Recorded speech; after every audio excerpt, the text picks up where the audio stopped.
Just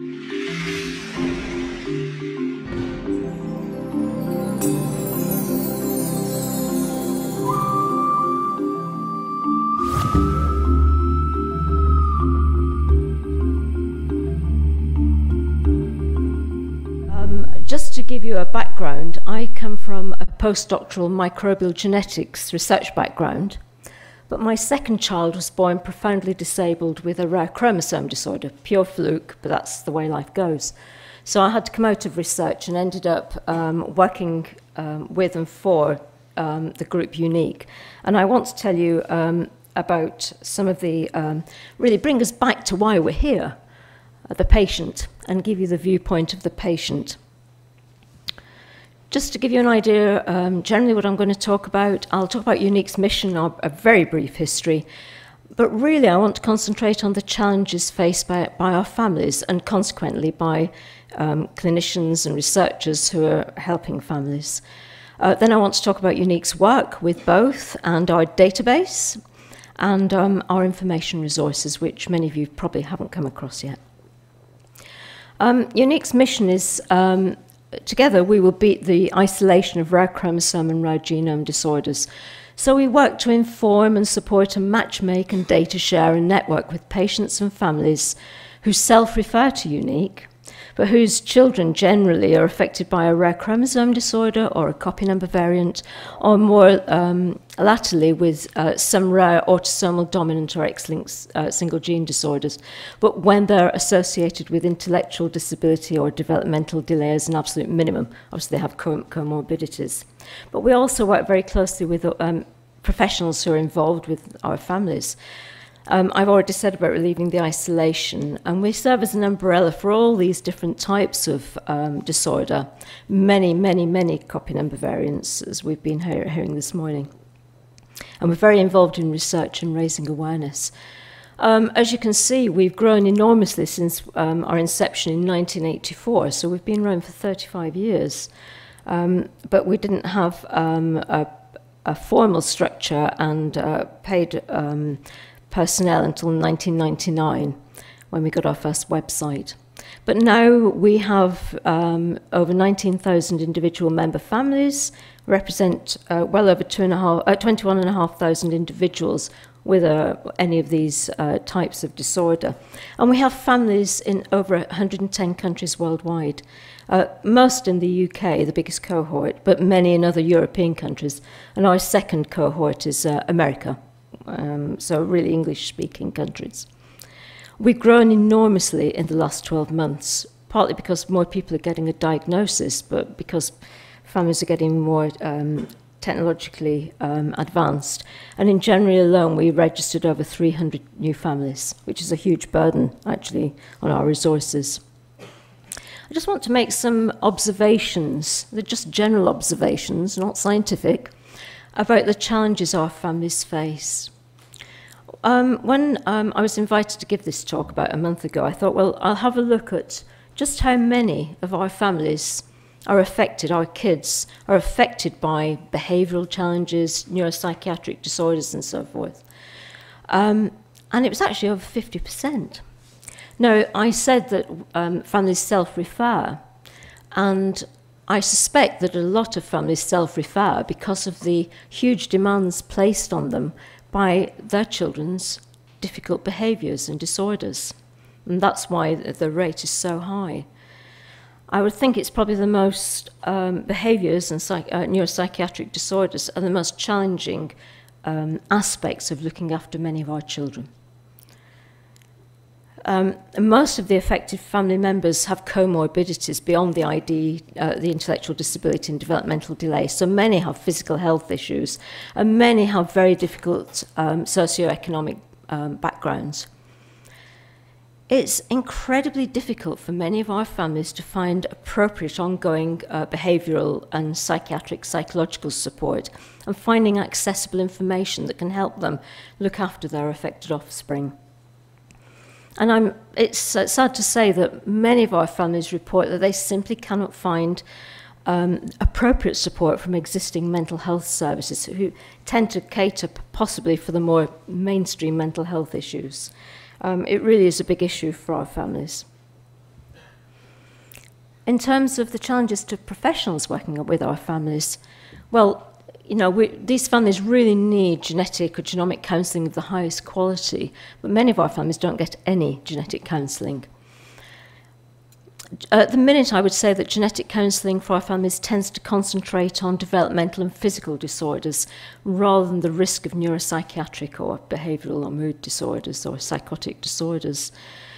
And it's incredibly difficult as well for many professionals to counsel families when, for many of the copy number variants, certainly, present with extreme uncertainty with regard to the development of these neuropsychiatric type disorders. Purely because, as you've been hearing all day, many copy number variants have reduced expressivity or incomplete penetrance. And there really is a pressing need for high-quality research to inform genetic testing and counselling guidelines, and also to inform service delivery for families and ethically grounded clinical practice. And I think it's really important that in the design of studies into these aspects, that third sector organisations and patient and public involvement should be considered. I just want to talk about the diagnostic odyssey. We asked, how did you feel, our families, how did you feel when you first received the results of genetic testing? And we got these sorts of answers. One mum, overwhelming relief. I'd always blame myself for something that I must have done wrong during pregnancy or birth. I was upset and tearful for about a week or so. I was shocked, then amazed to find other children who looked like my son when I spent years looking for them. And another mum, almost relieved at first to know that there was an issue and shocked and upset, but hopeful that this may lead to a help for my child in the long term and to understand him much better. So you can see a speedy and accurate diagnosis can bring great comfort and support to families. But again, I'll reiterate, formal genetic counselling of the highest quality is really important for them. With the diagnosis, though, come many questions and mixed emotions. So these are the sorts of things that families come to us with, just the very rarity of these disorders. Time and again we're asked, well, how many others are there with my child's disorder? But as you heard from Sebastian this morning, most families presenting to clinic, their child's disorder might be unique or ultra-rare. And families are really amazed that nobody knows why there aren't really hard and fast epidemiological data on these different disorders. When you get a diagnosis of a copy number variant or a rare chromosome disorder, you go through all sorts of feelings, isolation, bewilderment, shock, all these things I've listed here. And many of our families suffer from this is the parents, suffer from mental stress and ill health.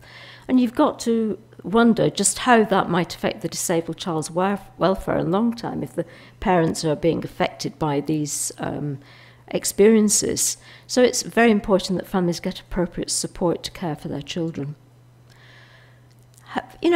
Just the very fact that for many of these copy number variants and rare chromosome disorders don't have a name, like trisomy 21 has Down syndrome.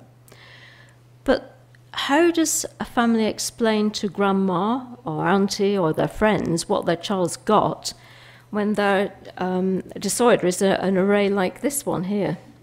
I mean, okay, we smile, but when you think, what do you say?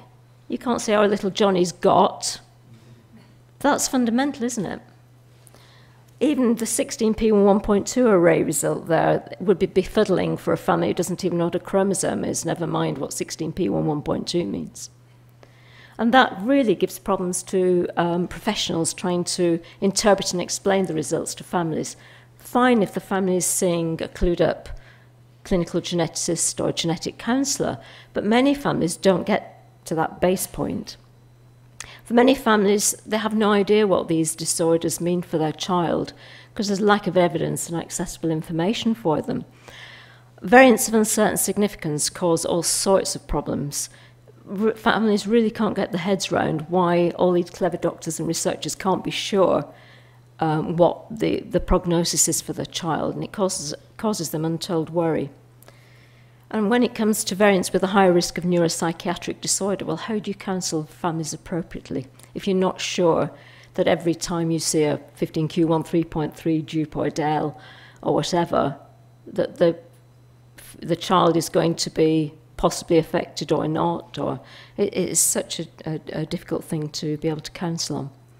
And as for benign variants, and still some families are being told about benign variants, they can't get their head around the fact that their child's got some DNA missing, and yet it's not the cause of their child's disorder.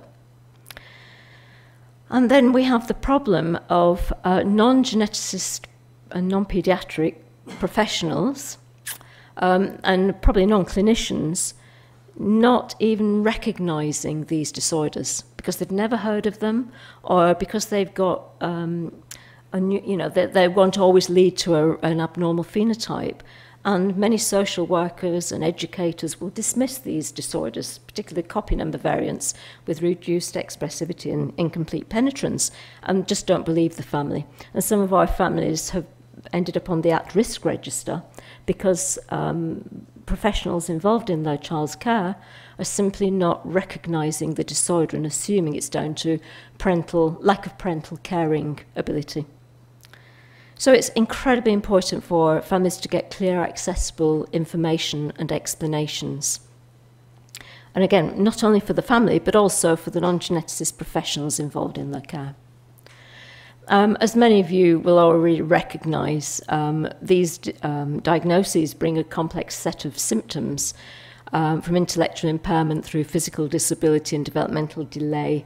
As a very minimum, we see children with communication difficulties, so difficulties with speech, lots of medical issues and so forth. And as I've already mentioned, neuropsychiatric or challenging behaviours. Many of these conditions we see arising in late childhood or adolescence or even adulthood. For many families with balanced chromosomal rearrangements or even copy number variants, there are problems with reproduction. And for every family, I would say, because you've got this very complex phenotype, you have multiple professionals involved. And Unique did a couple of studies back in 2003 and then in 2013 about it was UK families' experience of of diagnosis and genetic counselling. And we looked in this paper, which we published last year, on people's experiences of who actually gave the diagnosis. Back in 2003, when it was mostly karyotypes being given, paediatricians were the main giver of news, and then the geneticist or genetic nurse or counsellor. This changed quite a bit by 2013, so fewer paediatricians were giving the results and more geneticists were giving the results. So this was probably 5 years after the rollout of arrays in the UK. Now in the UK, of course, we have a completely different genetic infrastructure. So we're rolling out whole genome sequencing as the first line of testing for people with certain phenotypes ahead of arrays. I mean, it's actually started. But it means that these tests will not just be ordered by paediatricians and geneticists, they're also going to be ordered by any clinician. So there's a massive education program in the UK to up the skills of all clinicians in things genomic. And that's a real challenge, not only for interpretation and giving of results, but also, just making sure that the families get appropriate counselling. If you want to read the paper that I've just alluded to, you might be interested because we gave recommendations for improvements on 28 aspects of the patient's journey through diagnosis and genetic counselling. With the diagnosis come other challenges. So with the very complex phenotypes, you have the problem of coordination of services. Who does it? Who coordinates all this? Is it the clinician or another professional or the parent? In my case, with my child, it ended up me coordinating 9 different hospitals and goodness knows how many different clinicians because she was my daughter was so complex. And what happens at the different stages of transition from babyhood through early childhood, particularly in adolescence into adult, what we call the abyss. in the UK, where services just disappear. Communication between families and multiple professionals are absolutely critical. And I really worry about the lack of appropriate services and service cuts, particularly in the UK at the minute with the dreaded Brexit, God forgive us, and the effects of austerity. It's just tragic. I dread to think what will happen to many of our families.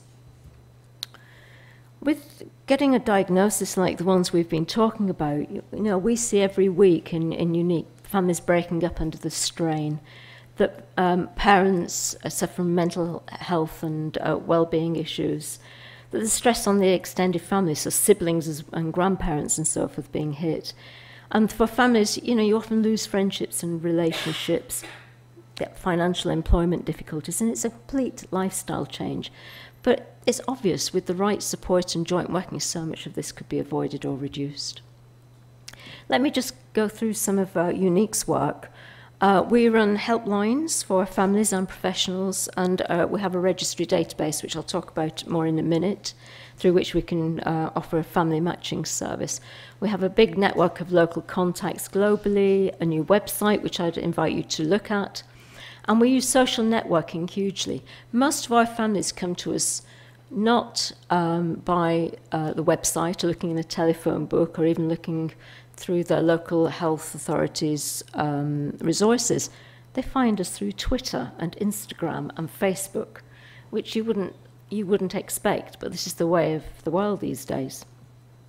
We have a regular magazine and e-news, and we get together families and professionals in very informal social events. We've just done one in Edinburgh in Scotland, and it's a great way of the families getting to understand the point of view of professionals, and the professionals coming to see what these children are like outside of clinic.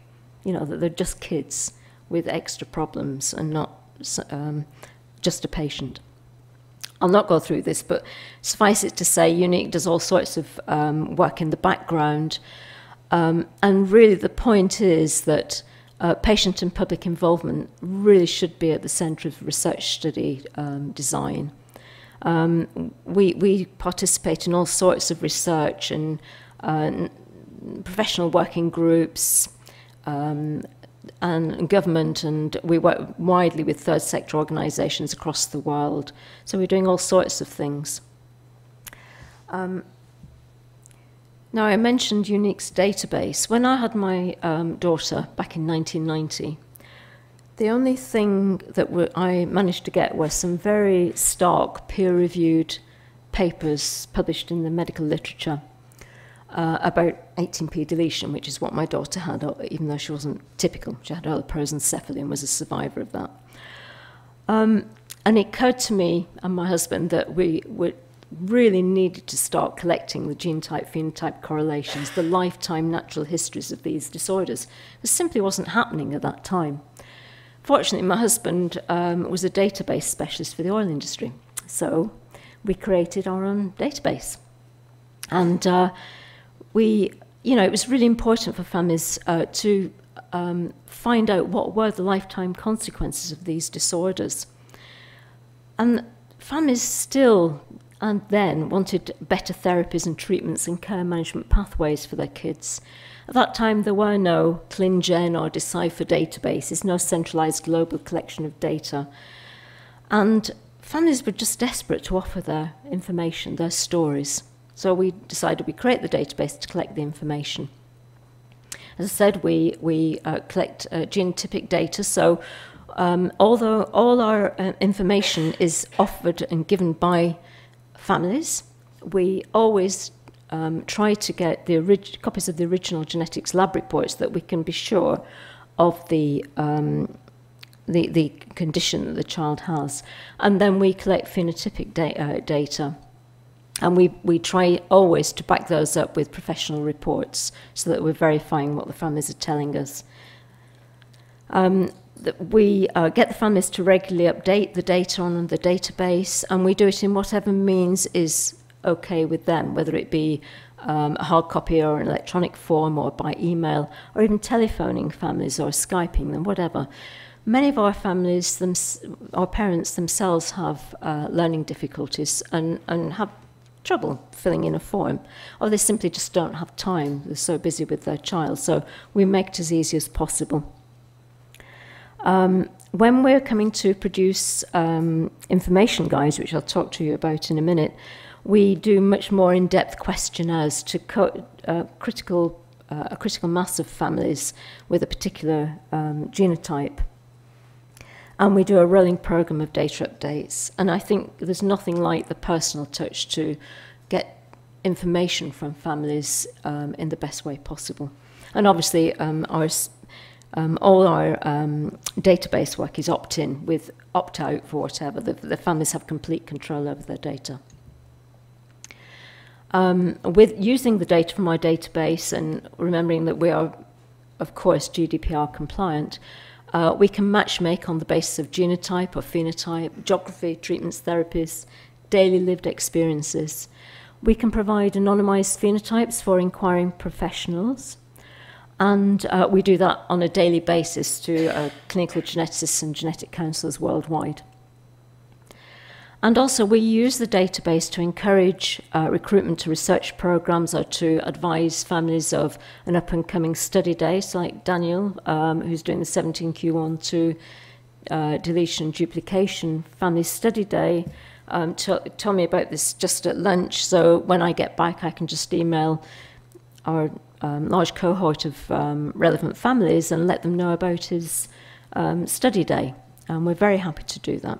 But we've been producing information guides to specific chromosome and gene disorders since 2003. And we did this partly born out of my experience about there being no accessible information about my daughter's disorder. But we had comments like this way back then from families. So one mum said, "The outlook provided a very bleak picture indeed. Answers even to basic questions on lifespan were vague, with no promises or hope on anything. I left this meeting with the paediatrician feeling full of despair for the future." Another one, "Unhelpful. The neurologist described a bleak future. Only 12 cases were known in the world at that time, and all were in prison or mental health institutes." That was told to the mum of a baby boy diagnosed with XYY syndrome. And another one, "The paediatrician didn't give us an outlook but showed us some articles in books," which is basically what happened to me. So it's so important, as I've said, that we have accessible information for families that's high quality, that's supportive, it's relevant to them, that empowers patients to make informed choices about their child's diagnosis and ongoing care and treatment and life experiences. And all the information that we produce is not just done by my team in Unique, but it's also a joint effort with our member families and with expert clinicians and researchers. And if you want to look, all the information we provide is freely available to download from Unique's website, and there's the URL. The way we produce our information guides is to update our database regularly and to identify a critical mass of families with a specific disorder. We search the published medical literature. We will always find a professional expert or researcher in a particular condition. And as I've said, we produce additional in-depth surveys for families to complete. We will also look for other relevant support organisations and often work with them to produce literature. We will never publish any guide without getting medical verification. Even if we're quite convinced that the information in the guide we've produced is accurate, we will still not publish it. Our in-depth family surveys are a little bit different from your standard medical history, so we go beyond that, and we will talk about things that matter to families, about progression of, what learning outcomes are, what the family's the child's work experience, or can the child work, or what support services are available. So everything that really matters to a family. Will my child integrate socially, and so forth. These are the sorts of questions that we address. So you can see the whole list. I'm not going to run through it, but everything that matters to families. And is there ongoing research in a child's disorder? Going back to basics on what a chromosome is, what DNA is, what the results of the tests mean. Why did these things happen? Will it happen again? Is it life-threatening? The first thing you think about when you have a child with one of these disorders is my child going to die? It's the first thing I thought about. And we also try and show all the different genes that might be involved, what matters in a particular condition, just to try and explain it in accessible language to the family. We've now published guides to over 250 different rare chromosome disorders or copy number variants, and many of these are, have risk of development of neuropsychiatric disorders. We are also having translated many of these guides into all these different languages, and Christina, you'll be very interested, I think she's listening down there, that we're going to translate into Swedish. She's not looking. Yeah, sorry, we've just started on some Swedish translations as well. All these are done pro bono by clinicians who really buy into our work and are very happy to translate. So if there are any offers out there, I'd be very grateful. Oh, fantastic. Yeah, great. Thank you. We've also gone in now to novel gene syndrome. So these are single gene disorders rolling off the back of the Deciphering Developmental Disorders project at the Genome campus in the Wellcome Trust in Hinxton in Cambridge. And now really anybody who's coming up with some sort of novel gene disorder. Now these are a little bit different from our rare chromosome disorder and copy number variant guides in that they are just trifolds, they're very simple leaflets. The text is written initially by an expert clinician or researcher who's got an interest in these particular single genes. They will give us the text, we'll drop this into our template, knock it into shape for, so it's accessible, in accessible language for families. And what we're finding now is that many of the families involved are getting together with researchers and pushing on, driving the research. And as more and more families register with us, we can develop these guides into these leaflets into longer guides, more akin to what we've done for the rare chromosome disorders and copy number variants. And we're just churning the handle on this process, and it's been very successful. I think we're now up to well over 30 different novel gene syndromes, but there's an infinite, as you heard from Sebastian, there's an infinite number of single gene disorders coming off the sequencing pipeline at the minute. How do families and professionals make use of our guides? For families, often it's just recognition that they're not alone, that other people are going through similar experiences, that their concerns about their child are validated, that what they're seeing is actual, and that their child's disorder actually exists. They're a really useful tool to help them explain their child's disorder to others, and more they're being used as evidence at, say, educational tribunals or benefits tribunals to try and win cases. And they're just a general guide to what might happen and what to look out for.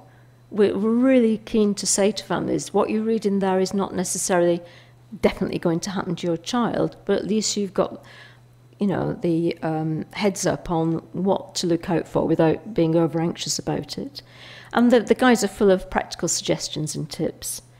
The guides are also used by a whole gamut of professionals, to help counsel their patients and clients, but also to inform their own practice. We have other information guides for families, so on ARAY-CGH, FISH, which is not used very much now, but also on DNA sequencing, whole genome and whole exome. So these are really straightforward guides to explain what these techniques are about to families. And we have a whole series of practical guides for families on everyday living. So from what happens in a clinical genetics appointment to behaviour and sensory, to teeth concerns, all sorts of things. So, real things that really matter to families in caring for their children. We're a really small team, centrally, we run on a shoestring. We have no government money. It's all voluntary donations and fundraising and a little bit of corporate support and foundations, grant-making foundations. So there are only, well, there are 10 of us now, not everybody's on the picture, but we're only about 6 whole-time equivalents. 4 of us are postdoctoral geneticists, but with a chromosome disorder in our, or a copy number variant in our family or some such. So we have personal experience, not only from the research lab, but also of living with these conditions. And everybody has some sort of professional, relevant professional experience to really make a lot go a long way. But of course, we're backed up by a veritable army of professionals who give their services pro bono. It's just absolutely magnificent, the support we get worldwide by professionals, and we're so grateful for it. We couldn't do what we do without it. And of course, lots of families as well, going literally the extra mile to raise funds for us. If you want to know more, please take a look at our website. We've got Chromosome Disorder Awareness Week coming up in June, so if any of you want to do anything for it, you'd be welcome.